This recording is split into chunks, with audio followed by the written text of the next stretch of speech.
Greetings, folks. Welcome back to Merry Meet the Monster with me, Madam Ansa. Today's installment of Merry Meet the Monster, we're going to talk about the North Pole. So today's cryptid is less of an extreme creature than an extreme climate.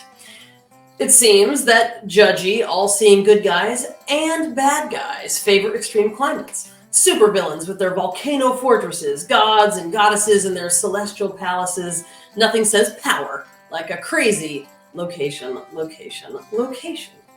So Santa Claus, an Americanized version of the old Saint Nick, is alleged to have his not at all secret lair at the North Pole.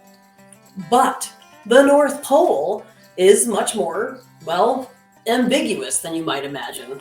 Firstly, there's actually more than one way to define the location, the North Pole. So the North Pole is either located at the convergence of the longitudinal lines nearest Canada, Russia, and the adjacent countries, or it is at the actual magnetic pole, which moves as the Earth wobbles on its axis and therefore changes over time. In both cases, the North Pole is inhospitable to even gods and monsters, a watery expanse covered with shifting and ever-shrinking sheets of seasonal ice. Even the first peoples of that region don't actually live there. They may hunt there, but do not reside there. Now, the South Poles, both longitudinal and magnetic, offer a better base of operations for any weird magical company town or compound due to being on Antarctica, an actual continent covered in ice, rather than a lot of ice surrounded by land. That being said, the North Pole is where Santa is alleged to have either a cute, candy-themed village, or, as in Rudolph, or a giant military gifto-industrial complex as depicted in the Polar Express.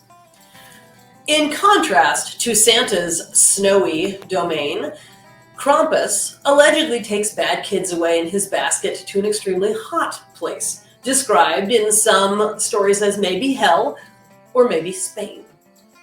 Spain? My guess had been that the mythos of Krampus taking away the bad kids far, far, far away from the Alps to a hot place very far was interpreted as Spain, because back in the day, that country would be hot, distant, and unimaginably different from one's snowy German mountain village.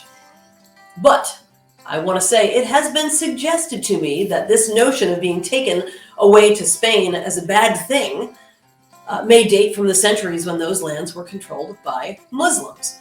Remember that what is now Spain once had a glorious, forward-thinking Moorish empire with art and architecture that Christian Europe couldn't begin to keep up with at the time.